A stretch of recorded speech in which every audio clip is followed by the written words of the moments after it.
Peter Obi ní èmi ò lè ṣe irú eléyìí pẹ̀lú Àtíkù o. Ṣé ẹ rí àwọn olóṣèlú Nàìjíríà yìí? Apani tí kì í fẹ́ kí wọ́n mú idà kọjá níwájú àwọn ni wọ́n o.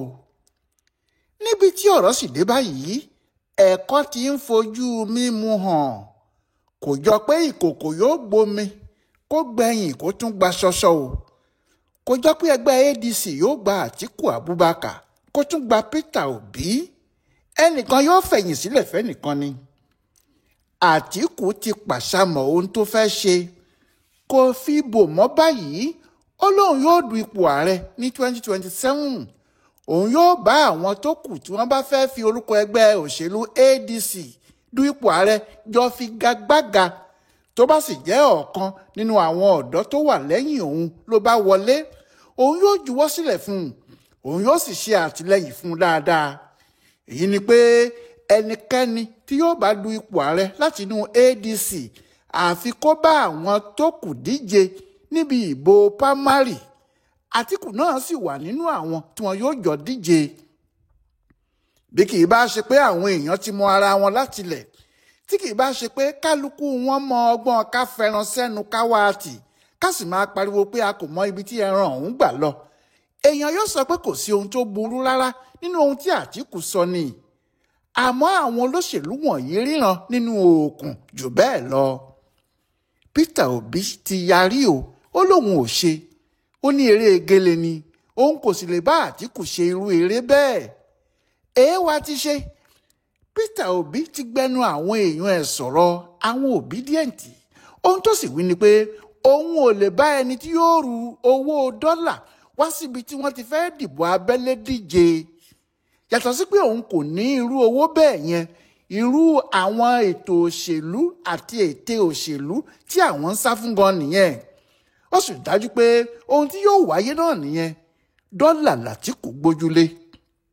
Ohun tí eléyìí túmọ̀ sí ni pé Peter Obi mọ̀ pé tí Àtíkù bá ń tẹnumọ́ ìbò abẹ́lé, ìyẹn pámárì báyìí, kò sí ohun kan tó wà lọ́kàn ẹ̀ ju pé ọjọ́ ìnáwó dọ́là nìyẹn. Wọ́n ní gbogbo aṣojú pátá tó bá wá láti ibi yòówù tí wọ́n bá ti wá ní Àtíkù yóò rà pa. Bẹ́ẹ̀ ni kò ní rà wọ́n pẹ̀lú owó náírà, owó dọ́là ni yóò fi ra gbogbo wọn. Wọ́n ní níbi tí owó dọ́là bá ti wá gbilẹ̀ bẹ́ẹ̀ yẹn, kò sí ẹlòmíràn tí yóò wọlé ju Àtíkù lọ. Gbogbo eré yòówù tí àwọn tó kù bá sì sá pé àwọn náà fẹ́ du ipò yìí, ibi ikọ̀ ni yóò máa já sí. Àtíkù ni gbogbo wọn yóò sì ṣiṣẹ́ fún. Ọ̀rọ̀ tí eégún bá sọ, ará ọ̀run ló sọ o. Bí Peter Obi bá ń fapá jánú báyìí nítorí Àtíkù, ó mọ ohun tó ń sọ o. Pé ẹ̀yìn abuké ga ju wájú ẹ̀ lọ, ìyẹn kì í ṣe èébú o. Bó ti wà látètè kọ́ ṣe nìyẹn. Ó ń bẹ láyé títí di ìsinyìí pàápàá. Bẹ́ẹ̀ náà ni yóò sì máa rí títí ayé.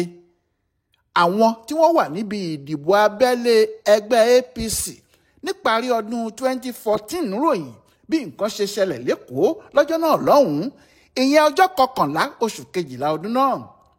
Wọ́n ní ohun gbogbo ti ń lọ déédé tẹ́lẹ̀ o.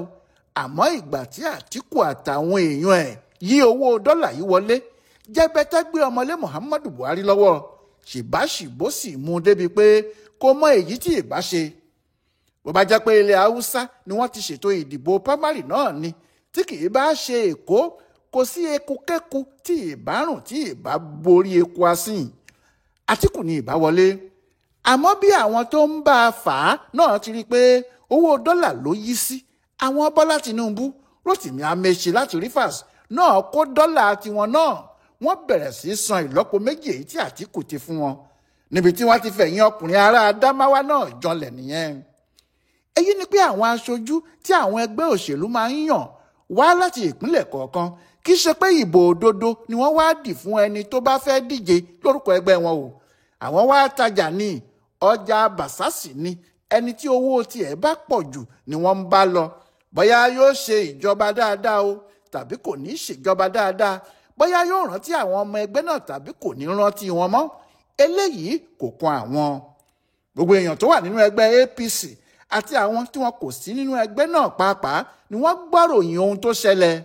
Nígbà tó jẹ́ ẹ̀rín òyàtọ̀ tó fi délùú òyìnbó, ẹnu náà ní kálukú fi ń rìn.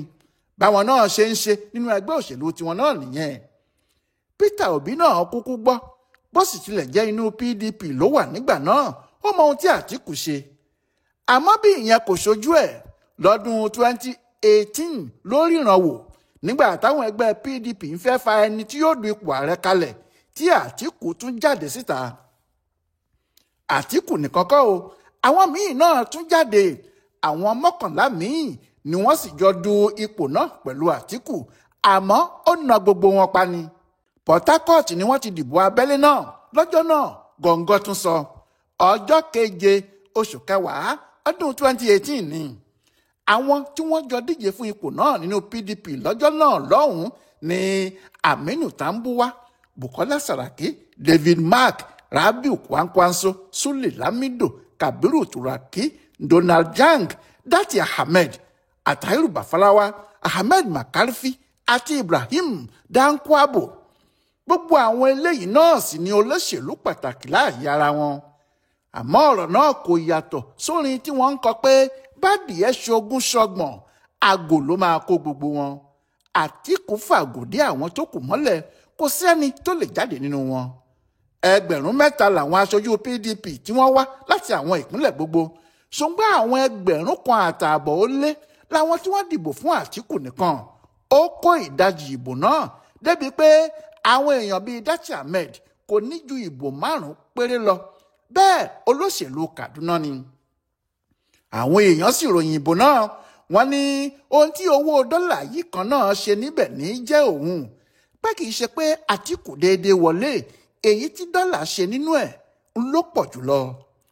Ẹni tó bá ń lọ sìnkú ẹ̀gbọ́n ẹ̀ níhòhò kó rántí kó mú àbúrò ẹ̀ dání, torí ohunkóhun tá a bá ṣe lónìí yìí yóò di ìtàn bó dọ̀la ni. Ní gbogbo ìgbà tí wọ́n ń ju dọ́là lọ tí wọ́n ń ju dọ́là bọ̀ ní 2018 yìí, ọ̀kan lára àwọn tí wọ́n ń tẹ̀lé Atiku ṣóòṣòó kiri tí wọ́n bá a pín dọ́là yìí tí wọ́n sì ń rẹ́rìn-ín wẹ̀nẹ̀wẹ̀nẹ̀ bí dọ́là náà ti ń kọjá sọ́wọ́ àwọn olóṣèlú tó fẹ́ dìbò ní Peter Obi ń ṣe o. Ọ̀pọ̀ owó tí wọ́n fọ́n yìí kò sí èyí tó ṣẹ̀yìn Obi fúnra ẹ̀. Obi sì mọ bí àwọn ti ṣètò ìdìbò abẹ́lé ọjọ́ náà tó fi jẹ́ Atiku ló wọlé bí ẹni tí yóò du ipò ààrẹ lórúkọ PDP, tó sì padà mú òun Obi bí ẹni tí yóò ṣe igbákejì òun. Àsọtì ọ̀rọ̀ ní sáà jẹ́ ọmọ mi gbẹ́nà, tí kò bá sí kinní kan tẹ́lẹ̀ Atiku kò ní í sáré pé òun kò rí ẹlòmíì tí òun ìbámu ju Peter Obi lọ. Pẹ̀lú ìrírí tí Peter Obi ti wá rí ní 2018, ohun tó fa ariwo rèé pé òun ò lè dúró níbìkan bá Atiku díje nínú ìdìbò abẹ́lé ẹgbẹ́ òṣèlú kankan nítorí òun ò ní dọ́là tí òun lè fi kojú irú ìbò bẹ́ẹ̀.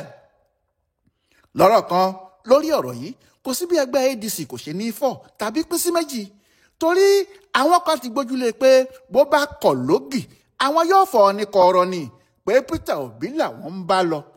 Bẹ́ẹ̀ làwọn kan sì wà nínú ẹgbẹ́ náà tí wọ́n ń pè ní old soldier, àwọn tí wọ́n ti jọ ń wọ́ kinní yìí bọ̀ láti ọjọ́ pípẹ́ pẹ̀lú Atiku.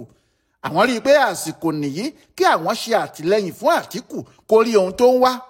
Wọ́n ní bí adìyẹ bá fẹsẹ̀ tọ́lẹ̀ tó rí ohun tó ń wá, tó jẹ́ òun ló gba tíkẹ́ẹ̀tì ADC, nígbà náà lọ́kàn àwọn yóò tó lè balẹ̀ pé àwọn yóò gbàjọba lọ́wọ́ Bọ́lá Tinubu.